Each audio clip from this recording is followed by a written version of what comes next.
திராவிட model ஆட்சியில் திராவிட புதல்வன் ஏன் இல்லை? எங்கள் ஐயா நல்லகனுக்கு கொடுத்த விருதிலே திராவிடர் தகைசால் திராவிடர் ஏன் இல்லை? இலக்கிய செல்வர் குமரி ஆனந்தன் ஐயா அவர்களுக்கு கொடுக்க போற விருதிலே ஏன் தகைசால் திராவிடர் என்று இல்லை? தகைசால் தமிழர் யாரை ஏமாற்ற? இதை நாங்கள் பேசினால் இனச்சாவனிசம், இனவெறி, மொழி சாவனிசம், செப்பரேட்டிசம், பிரிவினவாதம். இதை ஏன் நீ செய்யல?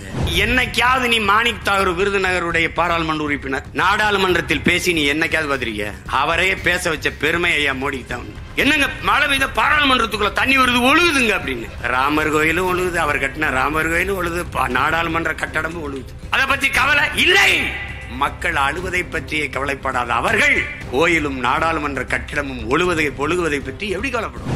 நீ இதெல்லாம உனக்கு பிரச்சனை. நீ ஆடியோ வெளியிடு, உட்கார்ந்து நீ ஐபிஎஸ் படிச்சுட்டு வர்றது, எஸ்பி ஏசி டிசிஆர் எதுக்கு? சீமா யார்ட்ட என்ன பேசுறான், எங்க ஏச்சியை துப்புறான், எங்க இறங்கி ஓரத்துல நின்று ஒண்ணு கடிக்கிறான். உன் வேலை மயிராடாது, மயிராடா.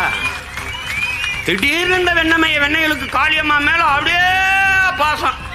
ஏன்டா புடிங்கியல அவ போட்டிட்டால மயிலாடுதுறையில போய் நின்று இந்த எழுதி காளியம்மா காளியம்மான்னு வேலை செஞ்சு ஜெயிக்க வச்சிருக்க வேண்டியதானே? ஏய், நாங்க பிசுரும்பா அப்புறம் உசுரும்பா. அது உனக்கு என்ன மசுருக்கு அந்த பிரச்சனை? உனக்கு என்ன பிரச்சனை? உனக்கு என்ன பிரச்சனை? இது என் கட்சி பிரச்சனை. பெத்ததாயவே சும்மாருமா வாய் முடிட்டு பேசாம இருக்க மாட்டியா அப்படிங்கிறோம். ஆத்தாளப்பன் பேச்சே கேட்காதனால தானே இந்த வேலையை செஞ்சுக்கிட்டு இருக்கேன். இல்லைன்னா மீட்டில் இருந்து ஓய்வு பெற்றிருப்பேன், இல்ல வாத்தியாரா போயிருப்பேன் சொந்தக்காரங்க மாதிரி. என் மேல ஒரு வழக்க போடு, ஓடு வா. என் செல்போன் எடுத்து பாரு, உங்களை பேசுனதா இருக்கும். எடுத்தோன்னா பாரு, அதாவது சேட்ட மயிர் தானே. எதுக்கு படிச்சா எதுக்கு வந்தா அந்த வேலையை பாரு. இந்த அதிகாரம் மேலிடம் சொல்லிருச்சு, எதிரா உங்க மேலிடம், பல மேலிடம் கீழிடமா இருக்குடா. போய் பீச்சில் போய் பாரு. தமிழ்நாட்டில் நிலவுகிற சட்டம் ஒழுங்கு சீர்கேட்டை, மின்கட்டண உயர்வை, போதைப் பொருள் பெருக்கத்தை கண்டித்து உணர்வெழுச்சியோடு இங்கே நடந்து கொண்டிருக்கிற இந்த ஆர்ப்பாட்டத்தில் பங்கேற்றிருக்கிற என் உயிர் சொந்தங்கள் அனைவருக்கும் என்னுடைய அன்பும் வணக்கமும்.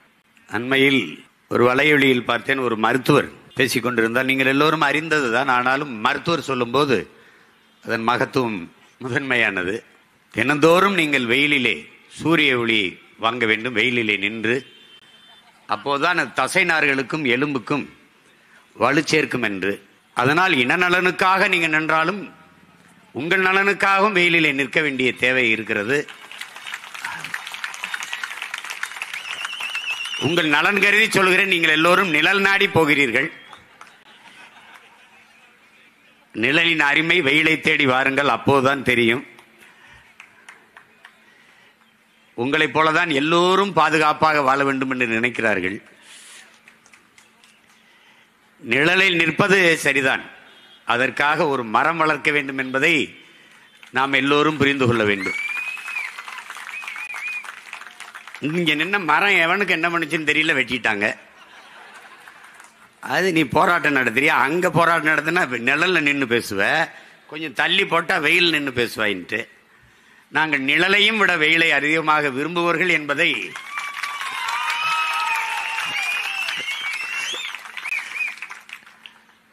ஆட்சியாளர்கள் புரிந்து கொள்ள வேண்டும்.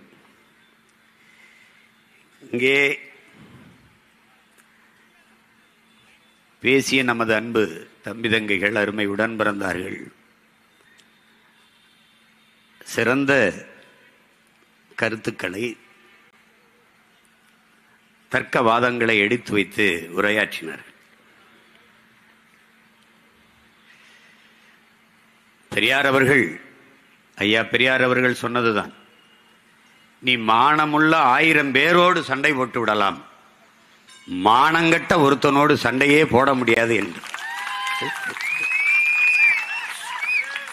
அவர் தான் சொன்னாரு, மானமும் அறிவும் மனிதனுக்கு அழகுன்னு. அதை படிச்ச நம்மெல்லாம் மான அறிவோடு இருக்கிறோம். பக்கத்துல இருந்து படுத்து ஒரே தட்டில் சாப்பிட்டு விரல் பிடிச்சி நடந்தோம், நிழல்லையே வளர்ந்தோங்கிறவெல்லாம் மானம்னா என்ன வேலை, அறிவுனா என்ன வேலைன்னு. இங்கே பெருந்துயரம் நிகழ்ந்து விட்டது. அருகிலே இருக்கிற நமது சகோதர மக்கள் வாழ்கிற கேரளாவில் வயநாடு. கேரளாவே மிக அழகான ஒரு நாடு. அதிலே வயநாடு மிகவும் மிகவும் ஒரு அழகு வாய்ந்த ஒரு நிலப்பரப்பு. நம்முடைய கொடைக்கானல், ஊட்டி,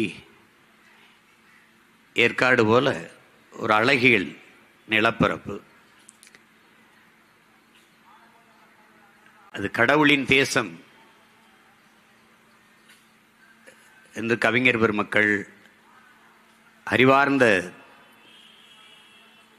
அறிஞர்கள் எல்லோரும் அதை பாராட்டுவார்கள். என் அருமை தம்பி தங்கைகள், என் அருமை உடன் பிறந்தார்கள், இந்தியா நிலப்பரப்பு முழுமைக்கும் நீங்கள் பயணம் செய்து பாருங்கள். விண்ணூர்தியில் கேரளாவுக்குள் பறக்கும் போது விண்ணூர்தியிலிருந்து கீழே குனிந்து பாருங்கள். ஆங்காங்கே வெள்ளையாக சில கட்டிட தெரியும், ஆங்காங்கே. அங்கிருந்து தமிழ்நாட்டுக்கு வந்து இறங்குங்கள், ஆங்காங்கே பச்சையாக ஏதாவது தெரியும். நம்ம தான் கேடுகட்டு கேவலங்கட்டு இருக்கிறோமான்னு நினைச்சு மற்ற மாநிலங்களுக்கு பறக்கும்போது நம்மளை விட கேவலங்கட்டவன் நிறைய பேர் இருக்காங்க. அங்கேயும் பல கருணாநிதி அவன் பேரம்பேத்திகள் பிறந்து அந்த தேசத்தில் இன்றைக்கு பேரிடர், மழை சரிவு, மணல் அரிப்பு. ஆனால் அந்த பெரும் துயரத்தை விட என் மனதை பெரிதும் காயப்படுத்தியது உங்களோடு நான் பகிர்ந்து கொள்ள விரும்புகிறேன். ஆட்சியாளர்கள், இயற்கையை பேரன்பு கொண்டு நேசிக்கிற பெரும் காதலர்கள், அமைச்சர் பெருமக்கள், சூழியல் ஆர்வலர்கள் எல்லாம் பேசியதை நான் கேட்டேன். காடுகளை வெட்டியதுதான், அழித்ததுதான் அதற்கு காரணம். ஒரே நேரத்தில் 1000 ஈட்டிய நெஞ்சில் வாய்ந்தது மாதிரி இருந்தது. என்னடா நம்ம பாட்டை முப்பாட்டை மாத்தாப்பையும் போய் காட்ட வெட்டின மாதிரி வெட்டின ஐக்கிய பயிலே பேசிட்டு காணடா. காடுகளை அழித்தது இவர்கள் தான். அவர்களே இப்போது பேசுகிறார்கள், காட்டை அழித்ததுதான் இந்த நிலச்சரிவுக்கு, மண் சரிவுக்கு, மலைச்சரிவுக்கு காரணம் என்று. நான் பல முறை உங்களுக்கு சொல்லியிருக்கிறேன், நாம் போதிக்கும் போது அவர்களுக்கு புரியாது, பாதிக்கும் போது புரியும் என்று. இப்போது நமக்கு முன்பு சொல்கிறார்கள் காடுகளை அழித்ததுதான். காடுகளின் தேவை என்ன, அவசியம் என்ன? 300 அடி 250 அடிக்கு உயர்ந்து நிற்கிற மரங்கள், காடுகள் தன் வேரை ஆள் நிலத்திற்குள் பரப்பி புகுத்தி மண்ணை இறுக்கமாக பிடித்துக் கொள்ளும், சரிவை தடுக்கும். இது இயற்கை. அது அறிவியல் என்றாலும், இயற்கை என்றாலும், உயிரியல் என்றாலும், எப்படி பார்த்தாலும் இதுதான் உண்மை. நீ அதை வெட்டுன குட்ட பயிர தேயிலே காஃபியை போட்ட அரிச்சிட்டு போயிடுச்சு.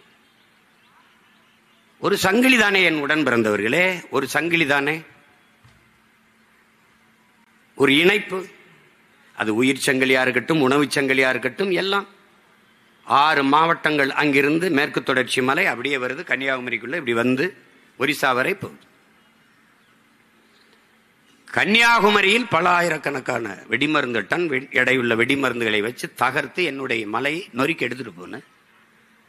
3 கிலோமீட்டருக்கு அங்க மலையை தகர்ப்பதற்கு, கல்குவாரிக்கு அங்க பாம் வைக்கும் போது, வெடிமருந்தை வைக்கிற போது, தொலைதூரத்தில் இருக்க கிராமத்தில் இருக்க வீடுகளின் சுவர்கள் வெடிக்கும் போது, இங்கே நீ வைக்கிற மலையில் அதிர்வு அங்கே வெடிக்காத? இந்த அடிப்படை அறிவு ஏன் உங்களுக்கு இல்லை? எல்லோரையும் கொண்டு விட்டு துறைமுகம் வெட்டி பிணத்தை ஏற்றுமதி செய்ய போகிறாயா? என்னத்தை ஏற்றுமதி செய்ய போகிறாய்? இதற்கு யாரிடத்தில் பதில் இருக்கிறது? யாரிடத்தில்? எப்படிப்பட்ட அறிஞர்கள் வாழ்கிற நிலத்திலே நீங்கள் ஆட்சியாளர்களிடத்திலே, அவர்கள் ஆட்சியின்களை வாழ்கிறீர்கள்? நீர் வழிந்து ஓடுகிற காவாய்கள், தாரைகள், அரிப்பு ஏற்படுது என்று இருபுறமும் கான்கிரீட் சுவர்கள், சிமெண்ட் செங்கலை வைத்து, கற்களை வைத்து கட்டி எழுப்புவதை உலகத்தில் எந்த நாட்டில், எந்த நாட்டு அறிஞர் நீர் மேலாண்மையில் இது செஞ்சிருக்கான் பார்த்திருக்க? உன் முன்னோர்கள் அப்படிதான் செஞ்சானா?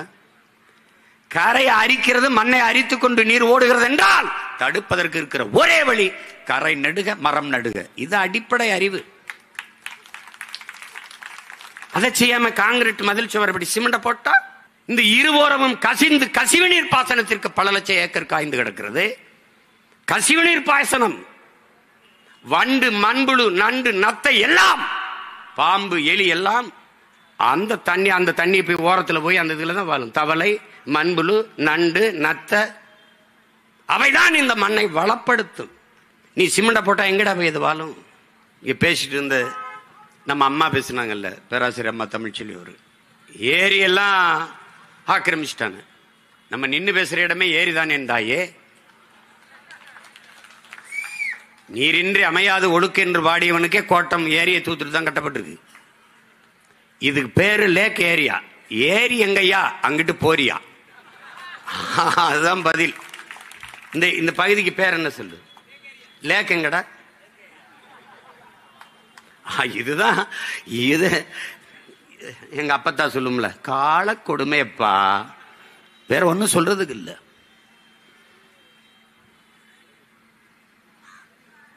புதுசு புதுசா சொல்லுவான். மேகம் வெடிச்சிருச்சுன்ட்டு குண்டு வச்சது யாரா? புவி வெப்பமாயிருச்சுமா. வெப்பமா ஆச்சா? நீ ஆக்குனிய? பருவநிலை மாறிச்சு, மாத்தினியா மாறிச்சா? தம்பி, நீ வசமா எங்கிட்ட சிக்கிட்ட தம்பி. நீ என்னை தேடி வந்துதான் தீரணும், வழியே கிடையாது. நீயா புதுசா சிந்திச்சு பேசுற மாதிரி பேசுவ. நான் பேசினதான் பேசுவேன். என்கிட்ட உன்ட்ட அதிகாரம் இருக்கு, ஊடகம் இருக்கு. எப்படி இருக்கு பாரு. ஐயா ஸ்டாலின் அவர்கள் திடீர்னு பார்த்தா வணிகர்கள் ஒரு 5-6 பேரை உட்கார வச்சுட்டு, எங்கும் தமிழ் இல்லை, தமிழகத்தில் தமிழ் இல்லை என்று யாரும் சொல்லக்கூடாது. யாரோ சொல்றான். ஐயா நீங்க சொல்லல. நீங்க தெருவில் போகும்போது கண்ணை நல்லா மூடிக்கிட்டு குதிரைக்கு கடிவாளம் அப்படியே போறீங்க. தெருவில் இருபக்கம் பார்க்கல. எங்கும் தமிழ், எதிலும் தமிழ். முழக்கத்தை நீங்க முன்வைக்கல. திராவிட எங்க இது முன்வைக்க போறான்? முன்வைத்தது எங்கள் முன்னவர்கள். வீழ்வது நாமாக இருந்தாலும் வாழ்வது தமிழாக இருக்கட்டும், அதை முன்வைத்தது எங்கள் முன்னவர்கள். தமிழகத்தின் தமிழ் தெருவில் தமிழ், அதையும் முன்வைத்தது எங்கள் முன்னவர்கள். மணக்க வரும் தென்றலிலே குளிராய் இல்லை, தோப்பில் நிழலாய் இல்லை, தனி பெரிதாம் துன்பம் இது தமிழகத்தின் தமிழ் தெருவில் தமிழ்தான் இல்லை. இது எங்கள் தாத்தன் புரட்சி பாவலன். தாயை பழித்தவனை யார் தடுத்தாலும் விடாதே, தமிழை பழித்தவனை உன் தாயே தடுத்தாலும் விடாதேங்கிறான். இப்ப நாங்க என்ன செய்யலாம் நீங்க சொல்லுங்க. பேரு தமிழ்நாடு என் உடன் பிறந்தவர்களே. தமிழுக்கும் தமிழர்களுக்கும் இது சுடுகாடு. எங்க தமிழ் இருக்கு? எங்க தமிழ் இருக்கு? ஒண்ணு இல்ல. நீ எவ்வளவு பெரிய அறிவார்ந்த நாட்டில் வாழ்றாயின்னு மட்டும் பாரு. இந்த இடத்துல என்ன எழுதியிருக்கு பாரு. நடைபாதை நடப்பதற்கு. நடைபாதை நடப்பதற்கு என்று கூட தெரியாத அடிப்படை அறிவில்லாத மக்களாக இந்த சமூகத்தை உருவாகியிருக்கான். சூடு ஆறிடுச்சு. ஏன்னா நான் சூடாயிட்டதுனால இவனுக்கு முன்னாடி நம்ம சாதாரணம்னு அது ஆறிடுச்சு. சரி ஆயிடுச்சு. இதுதான் இவங்க. அந்த ஒரு நாள் அறிக்கை அது யாருக்காக விடப்பட்டதுன்னு உனக்கு தெரியும். அது தமிழ் இல்லைன்னு யாரும் சொல்லக்கூடாது. நீங்க உணரல. கடத்தெருவில் தமிழ் இல்ல, வீதியில தமிழ் இல்ல. தமிழை நேசிக்கிற பெருந்தகையே, சென்னை கடற்கரையில் சென்று பாருங்கள். நம்ம சென்னை என்று எழுதியிருக்கிறது. நம்ம சென்னை என்று எழுத்திருக்கிறது. என் தம்பி தங்கைகள் போனா பாருங்க. நம்ம தமிழ்ல இருக்கு. சென்னை எந்த மொழியில் எந்த எழுத்தில் இருக்குது? தமிழ் வாழ்க. திராவிட மாடல். திராவிடம் சமஸ்கிருதம், ஆங்கிலம் மாடல் இங்கிலீஷ், தமிழ் வாழ்க. இதாண்டா இவங்க ஆட்சி முறை. அது திடீர்னு ஐயா ரகுபதி அவர்களை பார்த்தில்ல. ஐயா பெரியார் அவர்கள் ராமரச்சர் பலடிச்சாரு, தீ வச்சு கொளுத்தினாரு. அதெல்லாம் ஒன்றும் சரி வரல. அவர் அசிங்கப்படுத்த முடியல. இது ராமர் ஆட்சி தான்ட்டாரு. செத்தான் ராமன். கதை முடிஞ்சு. இதை விட ராமரை இழிவாக ஒருத்தரும் சொல்ல முடியாது. இப்ப பெரியாரை விட பெரிய கலாக்காரர், பெரிய புரட்சியாளர், பெரிய சமூக சீர்திருத்தவாதி ஐயா ரகுபதி அவர்கள் தான்.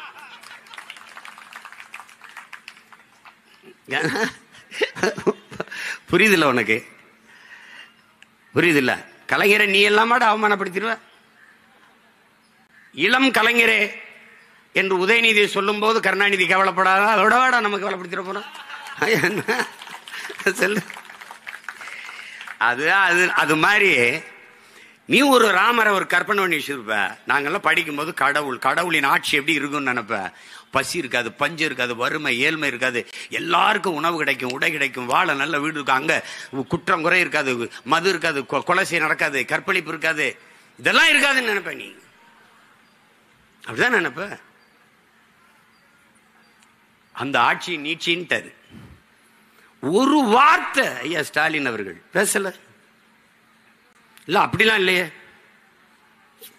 திராவிட முன்னேற்ற கழகத்தில் ஒருத்தன், ஒரு தலைவர் பெருமக்கள் ஒண்ணு வேணாம். அந்த வாடகை வாய்கள் பொறிக்கும் புரைக்கும் கத்திக்கிட்டு இருக்கும்ல, அந்த நாய்கள் கூட கொலைக்கலையே. அது கூட கொலைக்கல. அவங்க வசதியா பேசுவாங்க, வசதிக்காக பேசுவாங்க. இது பேச வேண்டிய பொருள் இல்லை, அவங்க விட்டுருவாங்க. என்னடா இவங்க திடீர்னு பார்த்தா முருகன் மாநாட்டில் பங்கேற்கிறார். யாரா முருகன்? யாரு? புதுசா இப்பதான் அவங்க கட்சியில சேர்த்துப்பார் போல் இருக்கு. அந்த மாநாட்டில் முருகன் யார் என்று ஐயா ஸ்டாலின் குறைஞ்சது 20 நிமிஷம் பேசணும். தாழ்ல எழுதி வச்சு படிக்காம பேசணும். அருணகிரிநாதர் எழுத திருப்பூர் பத்தி திருநகை முத்து அதை பாடணும். பத்தி திரு முத்து திருநகை பாட்ட பாடணும். வேணாவா என் மகன் பெரியவன் கூட வேணாம், மாவீரனை பாட வைக்கிறேன். அவன் திருவாசம் எனும் தேன் அவன் பாடுவான். நம்ம சிவாய வாழ்க, நாதன் தாழ் வாழ்க, அவனா பாடுவான். குறுக்கணி பாண்டினா கோவப்பட்டுருவான். ஏய் நான் பாடு பேசல பார்ப்போம். திடீர்னு முருகன் கண்ணுக்கு வருவாரே, திடீர்னு. நாங்கள் முருகன் எங்கள் மூதாதை முப்பாட்டன், அதுல அது கடவுளை முப்பாட்டன். கடவுள் என் பாட்டன் தாண்டா உங்களுக்கு கடவுளாயிருக்கான். நாங்கள் முருகனை தூக்கும் போது முருகன் என் இன முன்னோன், எங்கள் தமிழ் கடவுள் என்று நான் வேல்வேல் வெற்றிவேல் என்று வேலை தூக்குகிற போது விமர்சித்த பெருமக்கள் இதே முரசொலியில் என்னை திட்டி இழிவுபடுத்தி எழுதிய கட்டுரை, அங்கே இருக்கிற சோர பாண்டியர்கள் எங்களை பற்றி பேசியவர்கள், அவரெல்லாம் எங்க இதெல்லாம்? இப்ப என்ன வாயில என்ன இருக்குது? எலி பேஸ்ட் இருக்கா, ஃபெவிகால் இருக்கா, என்ன போட்டு ஒட்டி வச்சிருக்கீங்க? எதையும் பேசல. திடீரென்று முருகன் மேல உங்களுக்கு பாசம். நாங்கள் வேலை தடுத்தால் தமிழ்நாடு நாசமாயிரும், நீங்க வேலை எடுத்தால் எப்படி?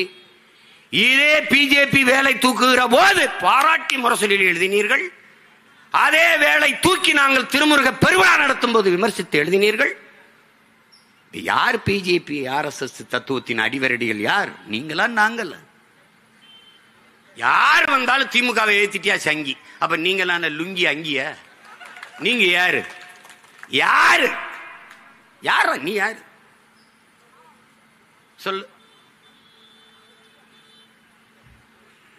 ராகுல் ஏதாவது கேள்வி கேளுங்களேன். மோடிக்கு ஆதரவாக பேசுகிறார். மோடியை எதிர்த்து பேசுறது அப்ப ராகுலுக்கு ஆதரவாக பேசுறதா?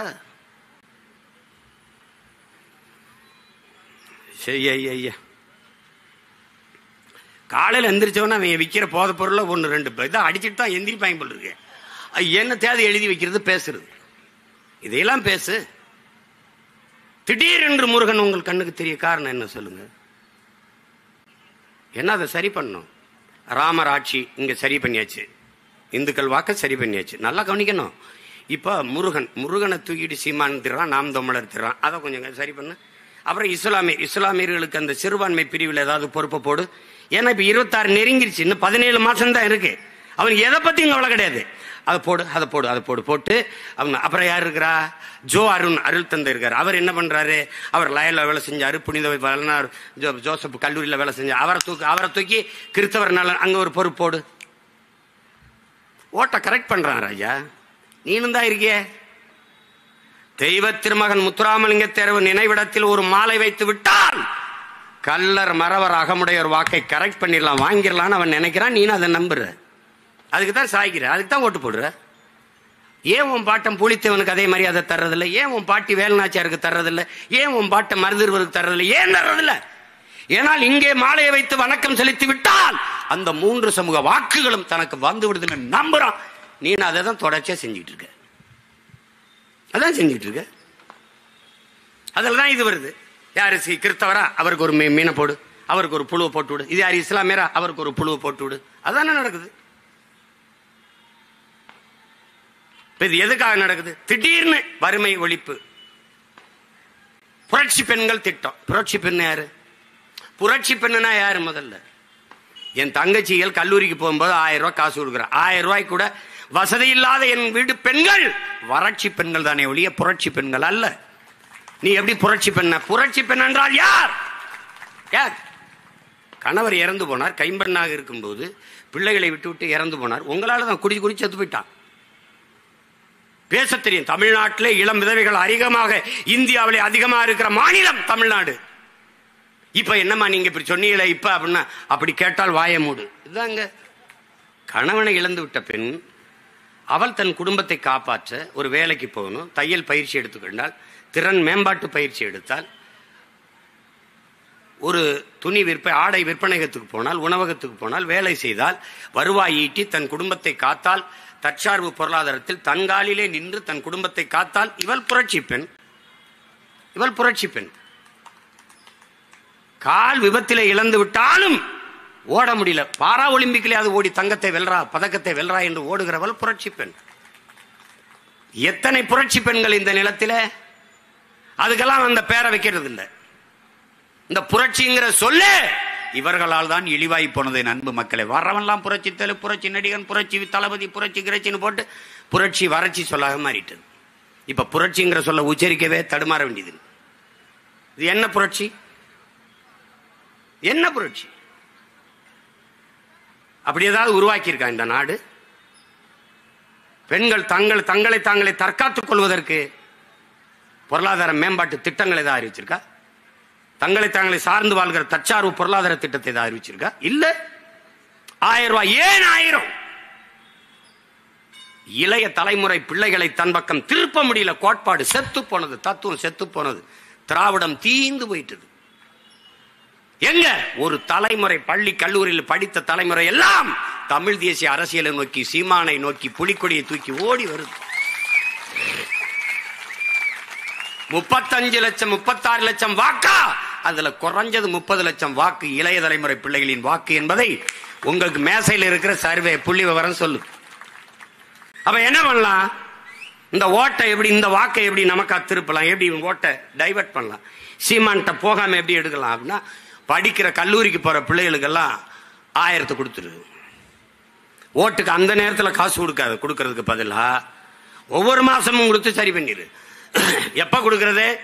ரொம்ப முன்னாடி இருந்து கொடுத்தா நிறைய தொகை செலவு பண்ண வேண்டியது வரும். தேர்தலுக்கு 10-15 மாசம் இருக்கும்போது கொடுத்தால் இப்ப 450 கோடி கிட்ட செலவாகுது. எதுக்கு? தமிழ் புதல்வன் திட்டத்துக்கு. தமிழ் புதல்வன் யார்? தமிழ் புதல்வன் திராவிட மாடல் ஆட்சியில் திராவிட புதல்வன் ஏன் இல்லை? எங்கள் ஐயா நல்லகனுக்கு கொடுத்த விருதிலே திராவிடர் தகைசால் திராவிடர் ஏன் இல்லை? இலக்கிய செல்வர் குமரி ஆனந்தன் ஐயா அவர்களுக்கு கொடுக்க போற விருதிலே ஏன் தகைசால் திராவிடர் என்று இல்லை? தகைசால் தமிழர். யாரை ஏமாற்ற?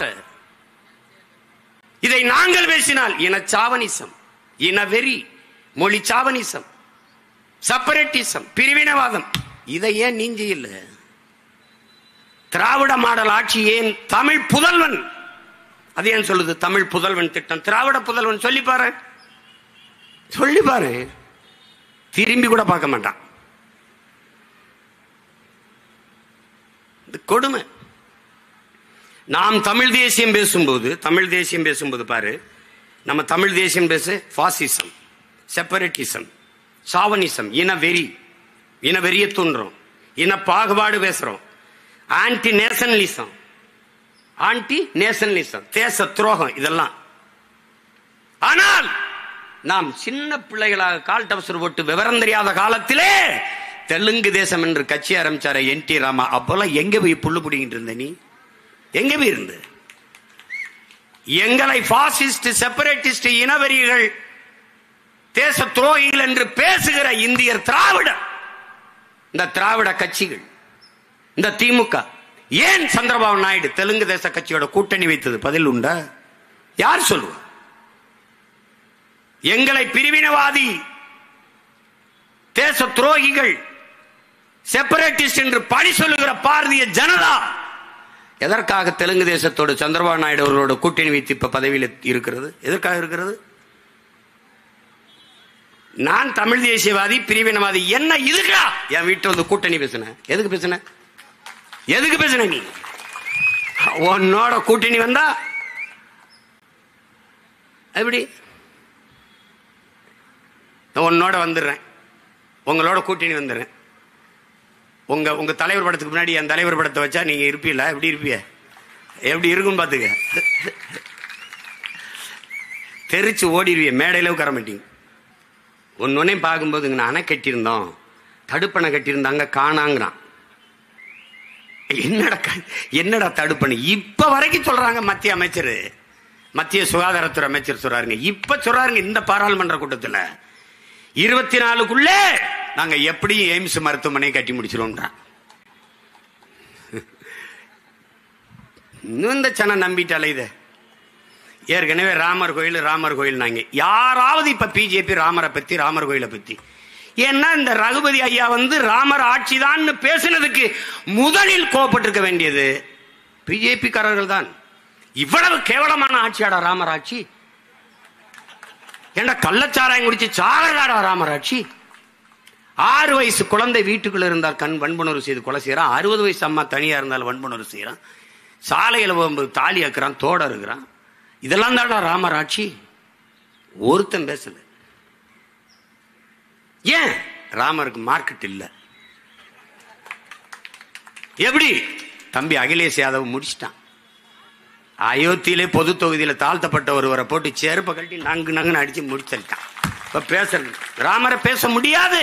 அந்த பிரச்சனை முற்று பெற்று விட்டது. Problem solved.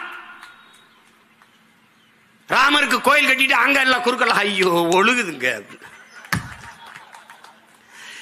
இப்ப பாராளுமன்ற கட்டு என்னைக்காவது நீ மாணிக் தாகூர் விருதுநகருடைய பாராளுமன்ற உறுப்பினர் நாடாளுமன்றத்தில் பேசி நீ என்னைக்காவது பார்த்திருக்கிய?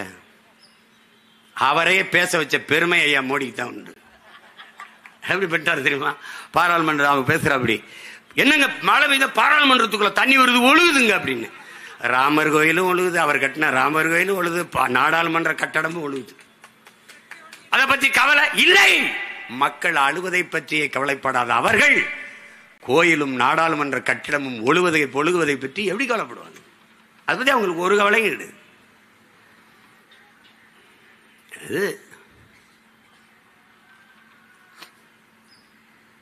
இங்க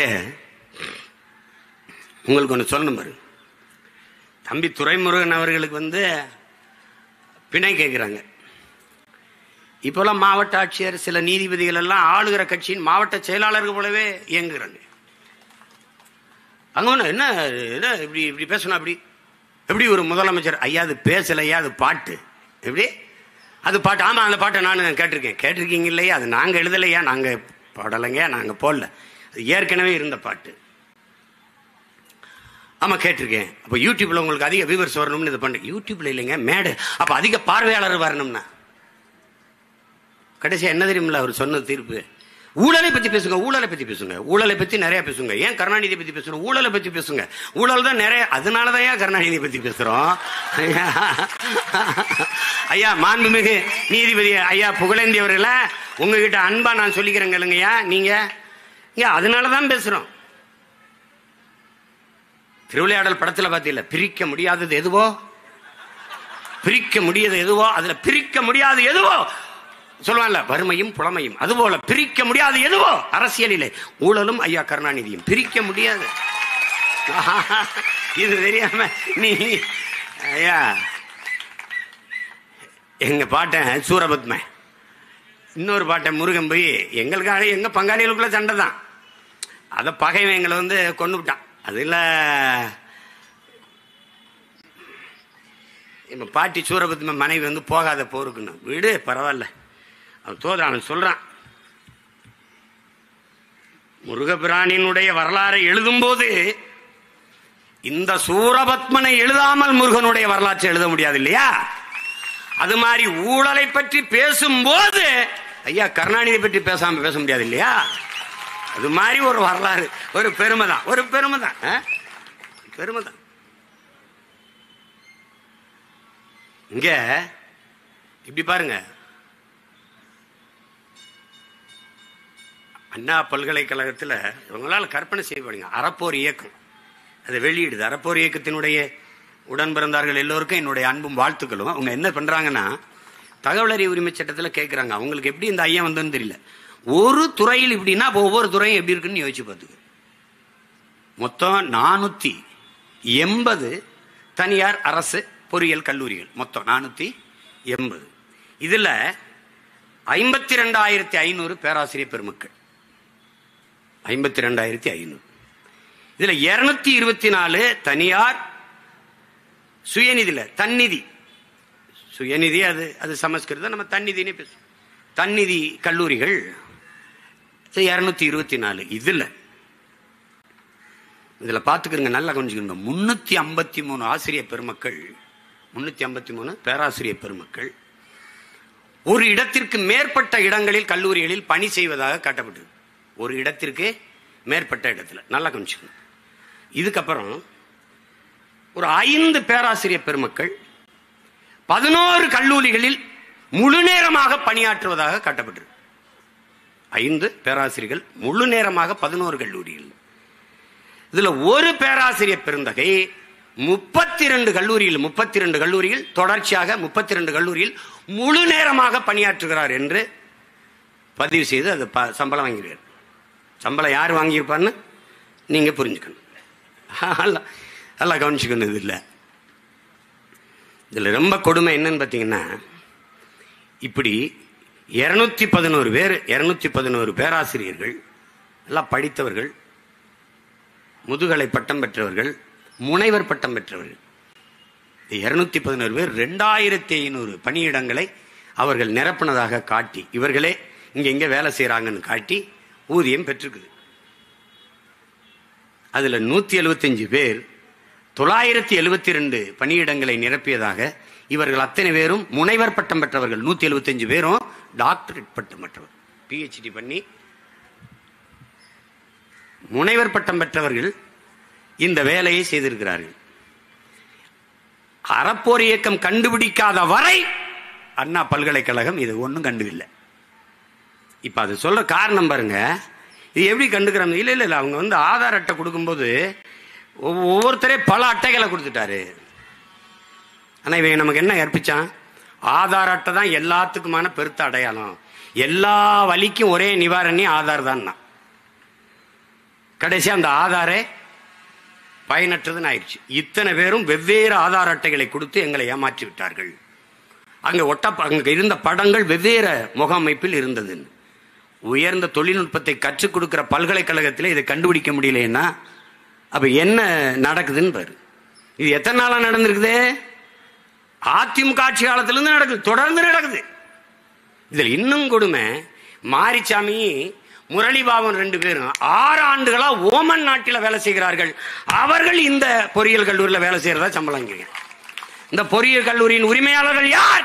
இன்றைக்கு அமைச்சரவையில் இருக்க பெருந்தகையில் ஐயா MRK பன்னீர்செல்வம், பெருமதிப்பிற்குரிய பெருந்தகை ஐயா துரைமுருகனுடைய கல்லூரி, நம்ம ஐயா சட்ட மேதை ராமராட்சி நீச்சி நாயகன் இருக்குதா, அவருடைய கற்பக விநாயகம், ஐயா துரைமுருகனுடைய கிங்ஸ்டன், எல்லாம் ஒரு தொலைக்காட்சி, ஒரு வலையொலி எவனும் வாயில் இருக்கல.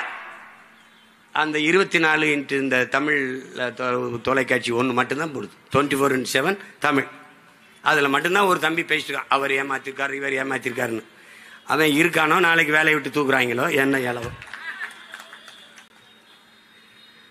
எவ்வளவு வசதியாக இதை பற்றி பேசாது ஒரு வலையொலி, ஒரு தொலைக்காட்சி பொது விவாதத்துக்கு எடுத்தது உண்டா?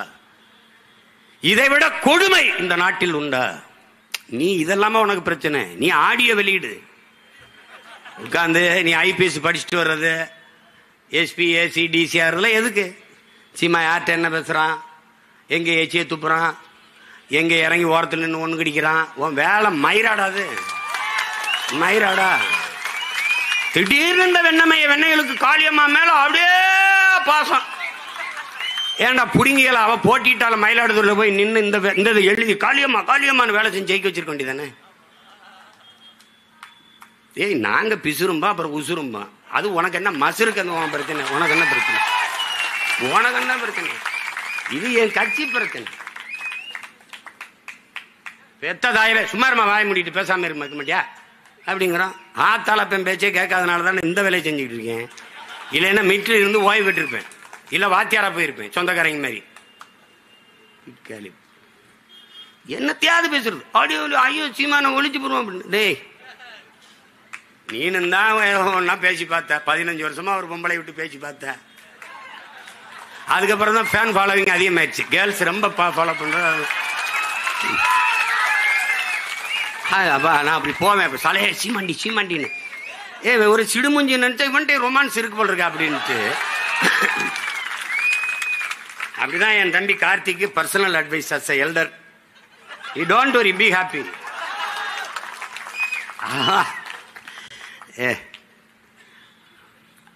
அவன் நம்ம முதுக நோண்டி அழுக்க மோந்து பார்க்கிறவன்.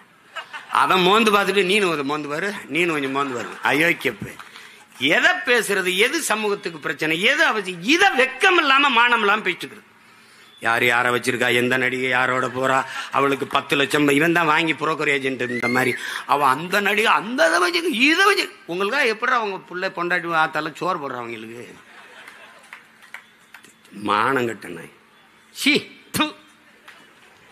என் தங்கச்சி சொல்லிச்சுல, பேசுறது பெருமாள் ராமர், கேட்கறது ராமாயணம், இடிக்கிறது பிள்ளையார் கோயில் பெருமாள் கோயில் மாதிரி, படிக்கிறது ராமாயணம், இடிக்கிறது பெருமாள் கோயில் மாதிரி, பேசுறது பெரியாரு, அப்புறம் இங்கே போடுறதெல்லாம் கேவலமா பெண்களை இழிவுபடுத்தி பேசுறது.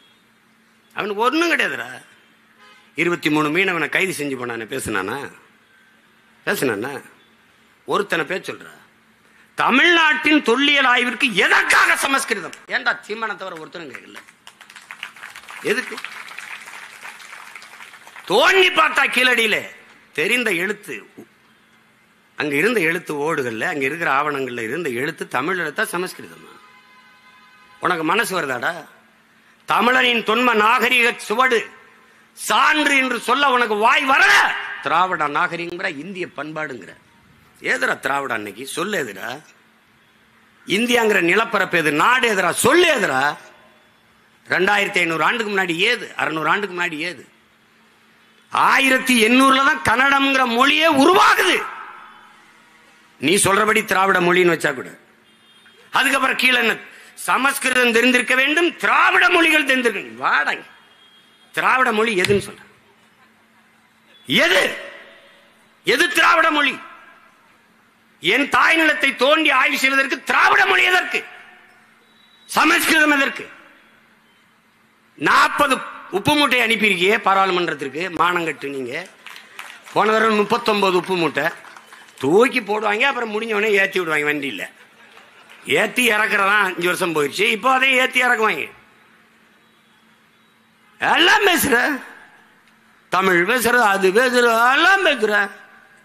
இந்திய நாடாளுமன்ற கட்டடத்தின் முகப்பிலே சமஸ்கிருதத்தில், ஆங்கிலத்தில், இந்தியில் கல்வெட்டு இருக்கிறது. ஏன்? உலகத்தின் முதல் மொழி தமிழ், இந்திய மொழிகளின் தொன்மையை தமிழிலிருந்து அறியலாம் என்று பிரதமர் அவர்களே அவ்வளவு பேசினீங்களே, ஏன் என் தாய்மொழியில் அங்கு கல்வெட்டு இல்லை என்று ஒருத்தன் கேட்கல, சீமானை தவிர.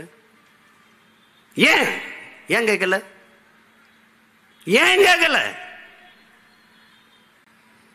எவ்வளவு கொடுமை பேர். கேட்க மாட்டார்கள். அங்க எதுக்கு சமஸ்கிருதத்தில் கல்வெட்டு இருக்குது? அங்க எதுக்கு இங்கிலீஷ்ல இருக்குது, இந்தியில இருக்குது? வச்சுக்க, என் தாய்மொழியில் இருக்கணும்ல. உலக நாடுகள்லாம் போனா உலகத்தின் முதல் மொழி, மூத்த மொழி தமிழ், எங்கள் இந்தியாவில் இருப்பது பெருமை பேச தெரியுதில்ல. இந்திய மொழிகளின் தொன்மையை தமிழிலிருந்து அறியலாம் பேச தெரியுதில்ல. அப்போ யாராவது கேட்டிருக்காங்களா? பேர் கேட்க மாட்டார்கள். இன்றைக்கு நீ எங்களை தவிர்த்து விட்டு போவாய், ஆனால் ஒரு நாள் நான் கூண்டுக்கள் நின்று கூவுவதால் என்னுடைய குரல் உனக்கு கேட்கல. ஒரு நாள் நான் கூரை மேலே ஏறி நின்று கூவுற காலத்தை நாங்கள் உருவாக்குவோம். அப்ப நீ என்னை தவிர்த்து விட்டு தள்ளி விட்டுலாம் போக முடியாது. நீ பதில் சொல்லிதான். யோசிச்சு பாரு, எவ்வளவு தூரம் நம்மளை ஏமாத்தி நகர்த்துறாங்கன்னு பாரு. சட்டம் ஒழுங்கு, சட்டம் இருக்கு, ஒழுங்கா இருக்காங்கிற கேள்விதான். சட்டம் இருக்கு, ஒழுங்கா இருக்கா? 31 நாள்ல 30 நாள்ல 133 கொலைகள். தம்பி ஆம்ஸ்டாங் படுகொலை 134. அதுக்கு பிறகு நம்முடைய பாலகிருஷ்ணன், இந்த மாதிரி நிறைய நம்ம கட்சி பிள்ளை நிறைய பேர். அதுக்கப்புறம் இன்னைக்கு வரைக்கும் கொலை. வீட்டுல உள்ள புகுந்து கொலை, ரோட்ல நடந்தா கொலை. எந்த கொலையாளியாவது 30 வயசுக்கு மேல இருக்கானு மட்டும் பாரு. எல்லாம் இளைய பிள்ளைகள், இளைஞர்கள். ஒரு உயிரை கொல்ல வேண்டும் என்கிற கொடிய சிந்தனை வருதுன்னா அவன் மனநிலை எப்படி தயாராயிருக்குன்னு பாரு. இந்த சமூகம் குற்ற சமூகமாக உருவாக்கப்பட்டு விட்டது. சிந்தனையின் விளைச்சலே, சமூகத்தின் விளைச்சலே சிந்தனை. சிந்தனையின் விளைபாடுதான், செயல்பாடுதான் இது போன்ற இழி செயல்கள். அப்ப என்ன சொல்றான் ரூசோ? என்ன சொல்றான்? நீ குற்றவாளியை பிடித்து தூக்கில் போடுவதை நிறுத்து, அவன் குற்றம் செய்வதற்கான காரணத்தை கண்டுபிடித்து அதை தூக்கில போடுன்றான். அப்ப ஒரு தலைமுறை எப்படி நீ உருவாக்கணும்? இது கொடிய செயல், இதை செய்யக்கூடாது என்கிற சிந்தனை உருவாக்கணும். அந்த எண்ணம் இருக்குமானால் அதை நீ என்கவுண்டர் பண்ணணும், சுட்டுக் கொள்ளணும், தூக்கில போடணும், சிறையில் போடணும். அப்படி நீ செய்யலையே. நிறைந்த போதையில் தான் அவர்கள் வெட்டுகிறார்கள். சான்று தம்பி ஆம்ஸ்டாங்க சொல்லும் போது ஒரு பெரிய படையோடு இருப்பார். ஒரு மாநில கட்சியின், ஒரு இந்திய கட்சியின் மாநில தலைவர்.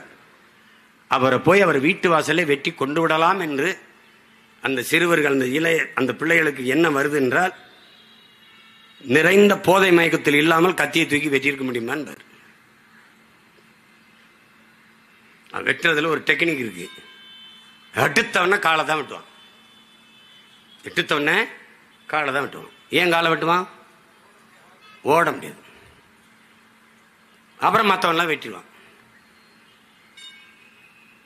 எதையெல்லாம் மற்றவன் கண்டுபிடிக்கிறான், இவன் எதை கண்டுபிடிக்கிறான் பாரு. எத்தனை கொலைகள்! ஐயா எடப்பாடி பழனிசாமி தகவல் உரிமை சட்டத்தில் கேட்கிற 200 நாட்கள்ல, இந்த 2004 மட்டும் 24 மட்டும் 595 கொலைகள்.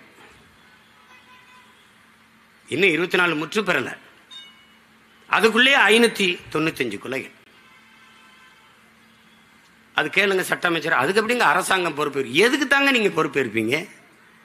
கள்ளச்சாராய சாவுக்கு எல்லாரும் போய் பார்த்தீர்களே, ஏன் எங்க மீனவன் மலைச்சாமி சாவுக்கு ஒரு முத்தம் கூட போய் பார்க்கல? ஏன்? அவன் போகும்போது அங்க தண்ணீருக்கு பதிலாக கள்ளச்சாராயத்தை ஒரு போத்தலை எடுத்துட்டு போய் குடிச்சிட்டு செத்து கரவதிங்கன்னு தானா ஒரு வேலை போய் பார்த்துருப்பானோ என்ன? ஆனாலும் நீங்க நம்பிட்டு இருக்கிறது ஒரு நாடு, இதுல ஒரு ஆட்சி நடக்குதுன்ட்டு. ஒரு கொடுமை.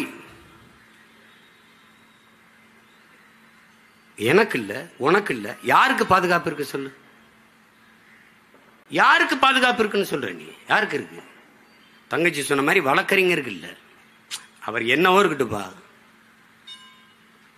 வெட்டி கொலை செய்வதே எப்படி இருக்கிறது? 40 வெட்டு 50 வெட்டுனா என்ன மனநிலையில் சக மனிதனை வெட்டுவான்? நான் அப்ப பயணம் போயிட்டு இருக்கும்போது எங்க ஊர் ராமநாதபுரத்தில் ஒரு விடுதியில் தங்கியிருந்த ஒரு பையன் வந்து என்னை பார்த்தான். சிறையிலிருந்து இப்போ தானே வந்தேன். என்னடா பண்ணேன்? ஒருத்தர் கொன்னுட்டேன். என்ன பண்ண? அதான ஒரு சின்ன பகையின கோபத்தில், இந்த சாதிய மயக்கத்தில் தான் நான் பண்ணிட்டேன். என்ன பண்ணார்? அப்படி ஓடினாருன்னா தண்டவாளத்தில் ஓடிட்டே இருந்தார். அப்புறம் அவரை போய் விரட்டி விழுத்தாட்டி வெட்டினேன். ரொம்ப மனசு இப்போ வலிக்கு. என்னென்ன சும்மா வெள்ளரிக்காயை வெட்டின மாதிரி சதக்கு சதக்குன்னு பழக்குது மனித சதை இப்படித்தானே அப்படின்னா. இதுதான் அது. என் தம்பி சொன்னது மாதிரி ஒரு குற்றவாளி போனால், கார்த்திக் சொன்னார் பாருங்க, குற்றவாளி போனால் அவருக்கு கொடும் தண்டனை இருக்குதுன்னே இல்லை. ஒவ்வொருத்தனும் 6 கொலை 7 கொலை 11 கொலை பண்ணியிருக்கான் திருநெல்வேலியில். 90 நாள் தான் வெளியில வந்துருவான். 90 நாள் தான். என்ன சாட்சி இருக்கணும்? இந்த நாடு ஒரு உயர்ந்த நீதியை வச்சிருக்கு. எந்த தவறும் செய், நீதி சான்று இல்லாம செய்யதான். சாட்சி இருக்கா கேட்கும், சான்று இருக்கா இல்ல ரிலீஸ். நீ எவ்வளவு வேணாலும் கொள்ளையடிச்சுக்கலாம், எத்தனை பேரையும் வன்புணர்வு செய்யலாம், எவ்வளவு வேணாலும் கொலை செய்யலாம், எவ்வளவு வேணாலும் ஊழல் லஞ்சம் பெறலாம். சாட்சி இருக்கா இல்ல விடுதலை. அப்படி என்ன பண்றான்? ஒரு 90 நாள் இருக்கான் அப்படியே ஜாலியா மாமியாருக்கு போன மாதிரி. யார் காசு? எவன் செத்தானோ அவன் ஆத்தால அவன் சொந்தக்காரன் கொடுக்குற வரி காசெல்லாம் உள்ள உட்காந்து சாப்பிட்டு சீட்டாடிட்டு ஜெஸ் விளையாடிட்டு தாயக்கட்டை விளையாடிட்டு வெளியில வருவான். வந்து வேற அசைன்மெண்ட் போட்டு திருப்பி உள்ள போவான், போட்டு திருப்பி வருவான். கூலிக்கு வேலை செய்யலாம், கூலிக்கு கொலை செய்யலாமா என்று அறிவார்ந்த தமிழ் சமூக தம்பி தங்கைகள் சிந்திங்க. தண்ணீரால் நனைய வேண்டிய நம் தாய் நிலம் ஏன் ரத்தத்தாலும் கண்ணீராலும் நனைகிறது என்பதை சிந்திச்சு பாருங்க. ரொம்ப கொடுமை, ரொம்ப மோசமா போயிட்டு இருக்கு. கேட்டால் சட்டம் ஒழுங்கு சரியாக இருக்கு, சட்டத்தின் ஆட்சி இருக்குது. ஒரு கேவலம், கேவலம் சொன்னது கேவலம்னா அது இவன் எங்க திசை திருப்பாங்க. இப்போ இத்தனை பேர் மீனவ மக்கள் வந்து நம்ம மனு கொடுக்குறாங்க, அதான் நீ வர்றாரு. சீமான் எங்க போறார், யாரை சந்திக்கிறார்? நீங்க ஒண்ணும் இல்லைங்க, ரெட்ஃபிக்ஸ் அந்த உரிமையாளர் ஃபெலிக்ஸ் டெல்லியில் இருக்காருங்க, பிணை கேட்டு அவர் அணைச்சி வச்சிருந்தாரு. கொஞ்ச நேரம் அந்த அலைபேசியை தொடங்கிட்டாருங்க, ஏதோ தொடங்கிட்டார், மனைவி கிட்டே அட்டே பேச.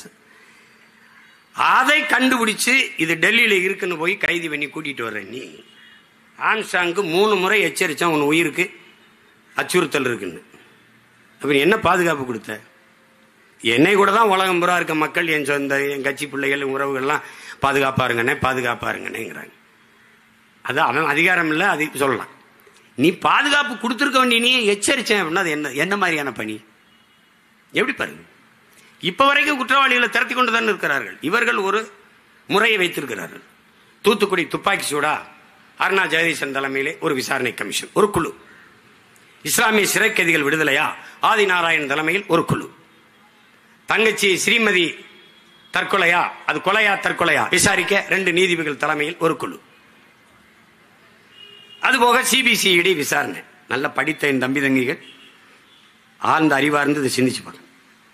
தங்கச்சி ஸ்ரீமதி இறந்துட்டா, இது உண்மை. அது தற்கொலையா கொலையா, இது நமக்கு எழுகிற சந்தேகம். ஸ்ரீமதியின் கிராமம் சின்னது, அவ படிச்ச கல்லூரி பக்கத்தில். இதை விசாரிக்க எத்தனை காலம், எவ்வளவு நாட்கள் எடுத்துக்கொள்ளலாம்? அறிவார்ந்த பிள்ளைகள், தமிழ் சமூக சொந்தங்கள் சிந்திச்சு பாருங்க, எத்தனை நாள் எடுத்துக்கலாம்? காவல்துறை விசாரணையில் என்ன பிரச்சனை? சிபிசிஐடிக்கு மாத்திரம். இந்த மாத்திரம்னாவே ஏன் மாத்திரம் என்பதை நீங்க புரிஞ்சுக்கணும். மாத்தியாச்சு. எவ்வளவு நாள் விசாரணை? இன்னும் முடிவுக்கு வரல. 2 நீதிபதிகள் விசாரணை குழு, எங்க விசாரணை? முடிவுக்கு வரல. ஆனால் அந்த நேரத்தில் ஸ்ரீமதி வழக்கு வருகிறது. சென்னை உயர்நீதிமன்றம் ஒரு தீர்ப்பை தருகிறது, அது தற்கொலை தான். சிபிசிஐடி விசாரணை முடியல, அறிக்கை வரல. நீதிபதிகள் விசாரணை முடியல, அறிக்கை வரல. அதற்குள் நீதிபதி அது தற்கொலை தான் என்று தீர்ப்பு சொன்னால் எங்க போயிட்டு இருக்கடா ஒரு நாடு? சட்டம் நீதி தீர்ப்புலாம்னு யோசிச்சுக்கணும். அவ்வளவுதான். அது ஆமா சொன்ன மாதிரி இப்ப சொல்லுதுங்க, இப்ப சொல்லுது நீதிமன்றம். தூத்துக்குடியில் நடந்தது அது கொடுமை, அதையெல்லாம் எப்படி சகிக்கிறதுன்னு இப்ப சொல்லு. உனக்கு தெரியுமா, அந்த செயலில் ஈடுபட்ட அத்தனை பேருக்கும் பணி இடமாற்றம், பணி உயர்வு. இந்த பல்லப்புடுங்கனால ஒரு பல்வீர் சிங், அவனுக்கு பணி உயர்வு, பணி இடமாற்றம். அந்த கள்ளச்சாராய சாவில் ஒரு காவல்துறை அதிகாரியை இடை நீக்கினாங்கல்ல, அவருக்கு பணி இடமாற்றம், பணி உயர்வு. சென்னையில் தலைநகரில் போக்குவரத்து துறைக்கு. இவ்வளவுதான் இந்த ஆட்சியாளர்கள், இவ்வளவுதான். 38-40 குழுக்களை போட்டிருக்கிறார் ஐயா ஸ்டாலின் இந்த 3 ஆண்டுகள்ல. ஒரு புழு கூட 2 அங்குலம் அப்படி நகரம்டா. இவன் போட்ட குழு ஒன்னு கூட நகராது. நீட்டுக்கு எதிராக, நீட்டுக்காக விசாரணை செஞ்ச நீதிபதி ஐயா கொடுத்த அறிக்கை என்னாச்சு? அம்மா அருணா ஜெகதீசன் தூத்துக்குடி துப்பாக்கி சூட்டுக்காக விசாரிச்சு தாக்கல் செய்த அந்த அறிக்கை என்னாச்சு? இவர்களை மாறி ஒரு கொடுங்கோளர்களை நீ என்னைக்கு சந்திக்க முடியாது. நீ தம்பி கார்த்திக் சொன்ன மாதிரி மின்கட்டண உயர்வுன்றோம். அது எதை நோக்கி நகருதுன்னு பாரு. இப்ப குறிப்பா எப்படி பாரு, பேருந்தை அரசு போக்குவரத்து, அரசு பேருந்தை தனியார் தனியாருக்கு ஒப்பந்தம் கொடுக்குற டெண்டர். ஏன் இப்படி கேள்வி? ஏன் நட்டத்தில் போகுது. தனியார் எடுத்து என்ன பண்ணுவார்? அவர் லாபத்தில் இயக்கிடுவார். இது மாதிரி ஒரு வேலை திட்டத்தை எங்க பார்த்திருக்க? ஒரு ஒற்றை முதலாளி நட்டத்தில் இழப்பில் இருக்கிற போக்குவரத்தை எடுத்து லாபத்தில் நடத்திவிட முடியும். 8 கோடி மக்களால் நிறுவப்பட்ட அதிகாரத்தால், அரசால் அதை லாபகரமாக நடத்த முடியாது என்றால் யோசிச்சு. ஏன்னா தனியார் கொடுத்துடணும். தனியார் கொடுக்கும்போது என் மாணவ பிள்ளைகள் கொடுக்குற இலவச பஸ் பாஸ் இருக்குமா? எடுத்துருவியா? பெண்களுக்கு கொடுத்திருக்க இலவச கட்டணம் இருக்கு, அது இருக்குமா? எடுத்துருவில? என்னுடைய அருமை சகோதரன்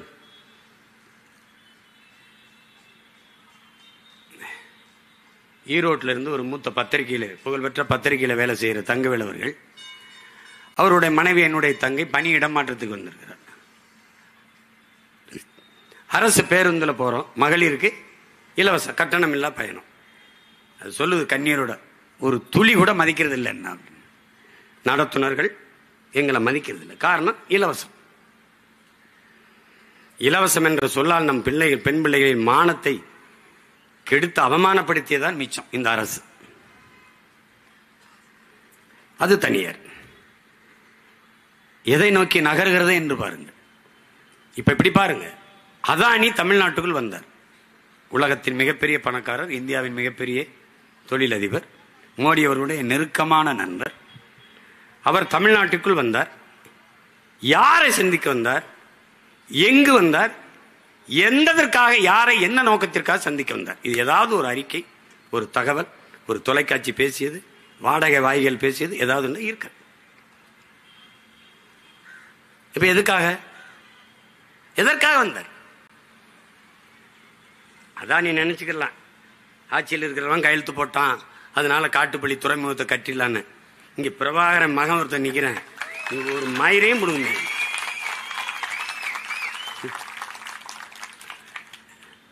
அதெல்லாம் போப்பா, அங்கிட்டு போப்பா. அது மீனவன் பிரச்சனை, அங்க இருக்கிற குடிகள் பிரச்சனை, அது என் நாட்டு பிரச்சனை, என் நிலம் சார்ந்த பிரச்சனை, என் இனம் சார்ந்த பிரச்சனை. இருக்கிற துறைமுகத்தில் என்ன பிரச்சனை? விளக்கு. இருக்கிற விண்ணூர்தி நிலையத்தில் மீனம்பாக்கத்தில் என்ன பிரச்சனை சொல்லு. அதுக்கப்புறம் நீ பரந்துருட்ட போ. எதற்காக வந்தார் அதை சொல்ல ஏன் இந்த அரசு தயங்குகிறது? பாருங்க எப்படிப்பட்ட ஒரு ஆட்சி முறை நடந்து கொண்டிருக்குன்னு. ஒன்றும் இல்லை, இப்போ இங்கே இருக்குல்ல, பயன்படுத்துகிற மின்சாரத்தை அளவிடுகிற பெட்டி இருக்குல்ல, எத்தனை அழகு மின்சாரம் பயன்படுத்தி இருக்கணும் அளவிடுகிற அந்த பெட்டி, அந்த கருவி பொருத்தி இருக்குல்ல, அது அதானியோட. இது மின் உற்பத்தி ஆற்றுறதுக்கு தம்பி கார்த்திக் மருத்துவரை தான் பேசினார். அரசியலத்தில் இருப்பதை விட அதிக மின் உற்பத்தி திட்டங்கள் தனியார் முதலாளிகிட்ட, மத்திய மாநில அரசு கிட்ட இருப்பதை விட அதிக மின் உற்பத்தி திட்டங்கள், மின் உற்பத்தி நிறுவனங்கள், நிலையங்கள் தனியார்ட்ட இருக்கு. உற்பத்தி தனியார்கிட்ட வந்த போது விநியோகம் தனியார்ட்ட வர எவ்வளவு நேரம் ஆகும்னு யோசிச்சு பார்த்து. இப்ப பெட்டி வந்துருச்சு, எல்லா வீட்டுக்கும் அவன் தான் பொறுத்துறான். அதுல எழுதிருக்கு பாரு, அதானின்னு இருக்கும். இருக்கா இல்லையா? இருக்கு. மின் உற்பத்தி விநியோகத்தை தனியார்ட்ட கொடுக்க இழப்புன்னு காட்டுவார்கள். எப்படி போக்குவரத்து என்ன சொல்றாங்க? நட்டத்துல ஓடுது. மின் உற்பத்திக்கு 1,50,000 கோடிக்கு மேல இழப்பு. கட்டணம் உயர்ந்து கொண்டே இருக்கு. உயர்த்துங்கள் ஐயா ஸ்டாலின் அவர்களே. நீங்க நேர்மையான நிர்வாகி, சிறந்த தலைவர். விக்கிரவாண்டி தேர்தலுக்கு முன்பாக இந்த மின் கட்டணத்தை உயர்த்தி இருந்தால் உங்களை பாராட்டலாம்.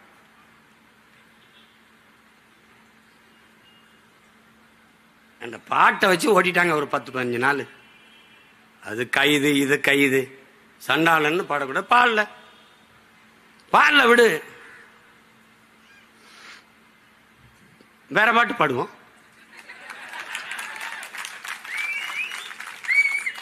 கள்ளத்தனம் செய்யும் காதகன் கருணாநிதி பாடம். கள்ளத்தனம் செய்யும் காதகன் கருணாநிதி, சதிகாரன் கருணாநிதி, கொடுஞ்சனிகாரன் கருணாநிதி. பொன்னான தமிழ்நாட்டை மண்ணோடு புதைத்திட்ட கருணாநிதி, அண்ணாவின் புகழுக்கு களங்கத்தை விளைத்திட்ட கருணாகன் கருணாநிதி, சதிகாரன் கருணாநிதி, கொடுஞ்சனிகாரன் கருணாநிதி. எப்படி இந்த பாட்டு இன்னையிலிருந்து உலக புகழ் பெறும். பல பேருடைய அழைப்பு ஒளியா இருக்கும். என் மேல ஒரு வழக்க போடு, ஓடு வா. என் செல்போன் எடுத்து பாரு, உங்களை கோத்தாங்கம்மான்னு பேசுனதான் இருக்கும். எடுத்தோன்னா பாரு, அதான் சேட்ட மயிர் தானே. எதுக்கு படிச்சா எதுக்கு வந்தா அந்த வேலையை பாரு. இந்த அதிகாரம் மேலிடம் சொல்லிருச்சு. எதிராக அவங்க மேலிடம், பல மேலிடம் கீழிடமா இருக்குடாப்ப. போய் பீச்சில் போய் பாரு, மேலிடம் கீழிடம். வரலாற்றின் கால சக்கரங்கள் சுரண்டு கொண்டுதான் இருக்கிறதுங்கிறார் எங்க தலைவர். இன்னைக்கு மேல இருக்க, நான் வீதியில இருக்கேன். ஒரு நாள் நீ வீதியில் நிப்ப, நான் மேல நின்று நீ கத்திட்டு இருப்ப, நான் அங்க இருப்பேன்.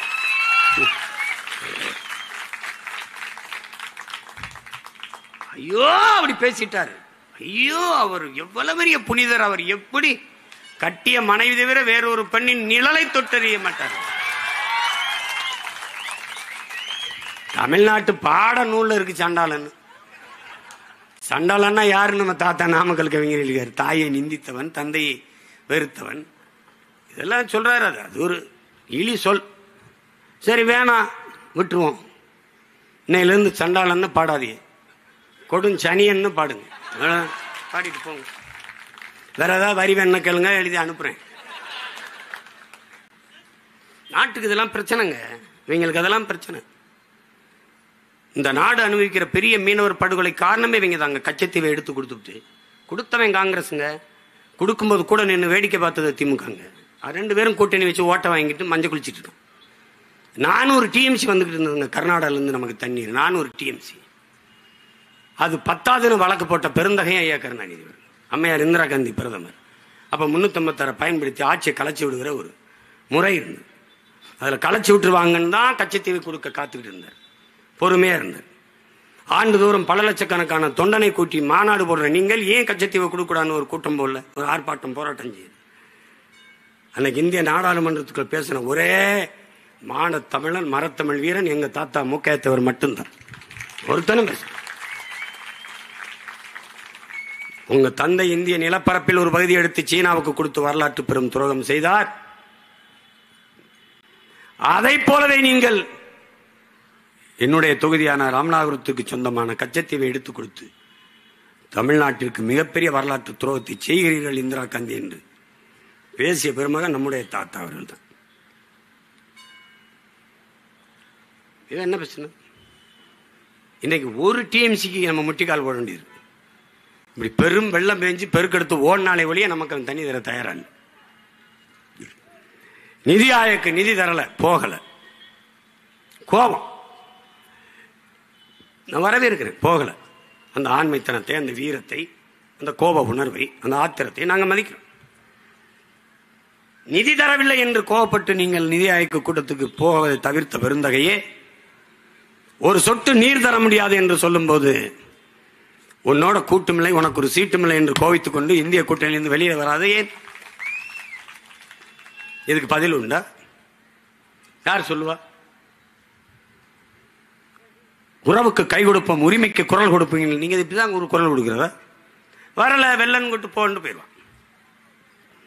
குளத்தோட கோவிச்சுக்கிட்டு குளிக்காம போனா நாத்தம் யாருக்குன்னு வச்சுக்க.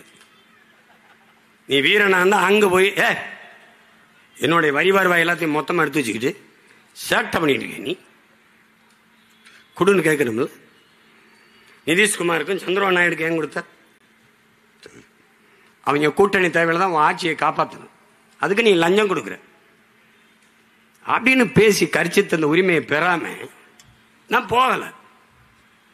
ஏன் போகல? பேசுறதுக்கு ஒன்றும் தெரியாது. அங்கே போய் நான் என்ன பேசுறது?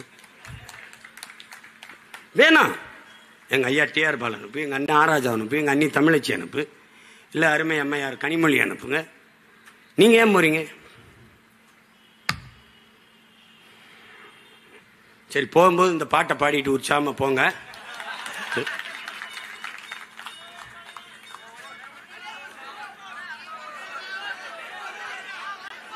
ஏடா இப்பவே ஹிட் ஆயிருச்சடா.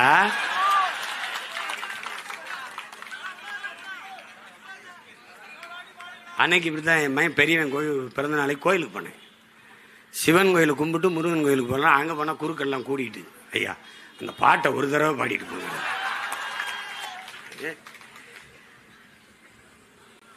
இப்படி பாடுறதா போயிடுறதா? கள்ளத்தனம் செய்யும் காதகன் கருணாநிதி,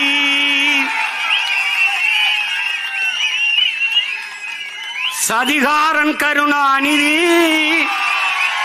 கொடுஞ்சனிகாரன் கருணாநிதி, பொன்னான தமிழ்நாட்டை மண்ணோடு புதைத்திட்ட காரணம் கருணாநிதி. அண்ணாவின் புகழுக்கு கலங்கத்தை விளைத்திட்ட கருணாகம் கருணாநிதி. கொடுஞ்சதிகாரன் கருணாநிதி. இந்த சதியெல்லாம் மிதி மிதி என்று மிதித்து தகர்க்கிற ஒரு காலத்தை பிரபாகரன் பிள்ளைகள் உருவாக்கி கொண்டு வருகிறோம். 26 எங்களுடைய ஆட்டம் தொடக்கம். தமிழ்நாடு எங்கள் அதிகாரத்திற்குள் அடக்கம். புரட்சி எப்போதும் வெல்லும். நமது பற்றி அதை சொல்லும். நாம் தமிழர்.